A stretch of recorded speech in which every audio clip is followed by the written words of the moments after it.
নেতা মন্ত্রীদের নিশানা করে যেভাবে পরপর গুলি চলছে তাতেই নিরাপত্তা নিয়ে যথেষ্ট আতঙ্কিত সাধারণ মানুষ। পুলিশের ভূমিকা নিয়ে প্রশ্ন উঠছে বারবার। প্রশ্ন তুলেছেন খোদ মুখ্যমন্ত্রী মমতা বন্দ্যোপাধ্যায়। আর এবার আক্রান্ত সেই পুলিশ। উত্তর দিনাজপুরের গোয়ালপুকুরের হাড় হিম করা ঘটনা। এদিন মহকুমা আদালত থেকে সাজ্জাক আলম নামে এক আসামিকে জেলের দিকে নিয়ে যাওয়া হচ্ছিল। প্রিজন ভ্যানে ছিলেন ওই বন্দী। সেই সময় আচমকায় পুলিশকে লক্ষ্য করে গুলি চলে। নীলকান্ত সরকার ও দেবেন বৈশ্য নামে দুই পুলিশ কর্মী আক্রান্ত হন। প্রাথমিকভাবে মনে করা হয়েছিল একদল দুষ্কৃতী ওই হামলা চালিয়েছিল, কিন্তু পুলিশ জানাচ্ছে কোনো দুষ্কৃতী দল নয়, গুলি চালিয়েছে খোদ আসামি। গুলি চালানোর পরেই পালিয়ে যায় সে। উত্তরবঙ্গে এডিজি আইজি রাজেশ যাদব জানিয়েছেন আসামি গুলি চালিয়েছিল। তিনি জানিয়েছেন এদিন প্রিজন ভ্যানে নিয়ে যাওয়ার সময় মাঝপথে প্রকৃতির ডাকে সাড়া দিতে নামেন ওই দুই আসামি। তারপর আস্তে আস্তে কম্বলের ভিতর থেকে আগ্নেয়াস্ত্র বের করে গুলি চালিয়ে দেন। এই বিষয়ে বিস্তারিত কথা বলবো। আমাদের সাথে রয়েছে আমাদের প্রতিনিধি ঋষি।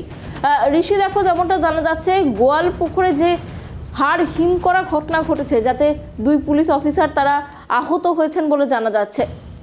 ওই আসামি কি এখনো পলাতক? তার কি কোনো খোঁজ পাওয়া গিয়েছে?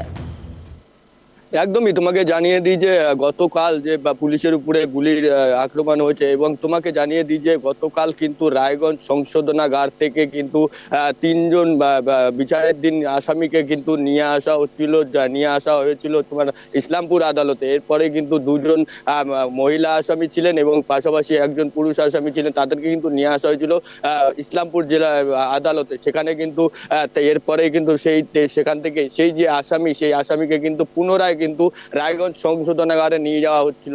এরপরে পাঞ্জিপাড়া পের হতেই কিন্তু সেই আসামি কিন্তু বাথরুম করার নাম করে কিন্তু নেমেই কিন্তু তারপরে কিন্তু এই যে নীলকান্ত সরকার এবং দেবেন বৈশ্য, তাদের উপরে কিন্তু 3 রাউন্ড গুলি ছুড়ে বলে আমরা পুলিশ সূত্রে কিন্তু এটাই জানতে পারছি।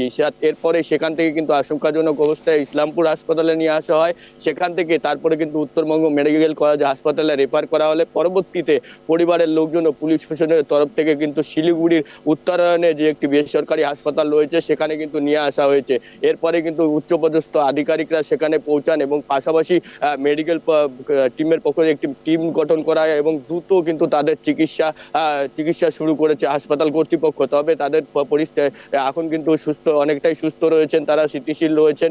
এরপরে কিন্তু উত্তরবঙ্গের যে পুলিশের আইজি রয়েছেন রাকেশ যাদব, তিনি কিন্তু ঘটনাস্থলে এসে পৌঁছান এবং পুরোটাই কিন্তু ঘটনা করে জানান, এবং পাশাপাশি তিনি জানান যে সেই আসামি কিন্তু বিচারের দিনই ছিলেন এবং ইসলামপুর আদালত থেকে তাকে কিন্তু নিয়ে যাওয়া হচ্ছিল রায়গঞ্জ সংশোধনাগারে, এবং সেখানে কিন্তু তাকে কিন্তু নিয়ে যাওয়া হচ্ছিল। এরপরে সেই তার কাছে থেকে কিন্তু 3 রাউন্ড গুলি করে। তবে এই আগ্নেয়াস্ত্র তার কাছে কি করে আসলো সেটাই কিন্তু এখন বড়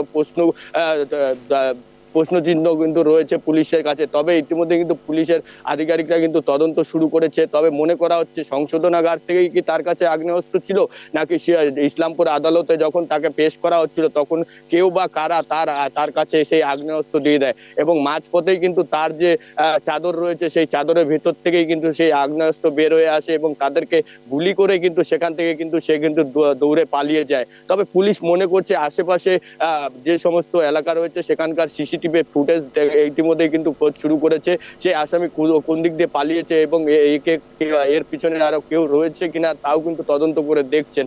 তবে রাকেশ যাদব যদি জানাচ্ছেন, ঋষি, দেখো, একটা বিষয় আমি জানতে চাইবো, যে দুই পুলিশ অফিসার আহত হয়েছিলেন তাদের শারীরিক পরিস্থিতি বর্তমানে কি রয়েছে? দেখো, একদমই তাই। যে বেসরকারি হাসপাতালে নিয়ে আসা হয়েছিল সেখানে কিন্তু একটি মেডিকেল বোর্ড তৈরি করা হয়েছে তাদের চিকিৎসার জন্য। ইতিমধ্যে কিন্তু তারা অনেকটাই সুস্থ রয়েছেন এবং পরিবারের লোকজনরা কিন্তু সেখানেই রয়েছেন সেই বেসরকারি হাসপাতালে। তবে আইজি জানিয়েছেন এখন তারা সুস্থই রয়েছে, তবে দ্রুত তারা সুস্থ হলে তদন্ত করতে আরো সুবিধা হবে, কারণ কিভাবে ঘটনা ঘটলো পুরোটাই কিন্তু তাদের কাছ থেকেই জানা যাবে বলে জানিয়েছেন তিনি।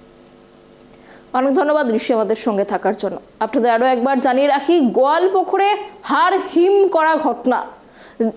কার্যত কম্বলের তলা থেকে বন্দুক বের করে আসামি এবং সেই বন্দুক দিয়েই দুই পুলিশ অফিসারকে গুলিবিদ্ধ করা হয়।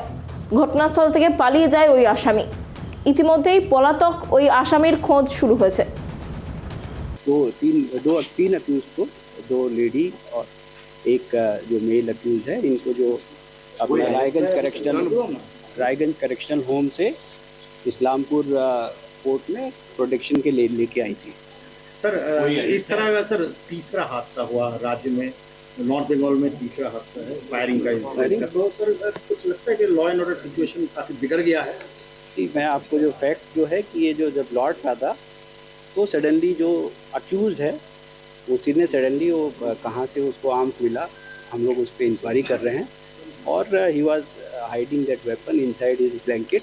तो सडनली मतलब हमारे जो एस्कॉर्ट पार्टी को उसने बोला कि उसको मतलब you want to use the attend the nature's call.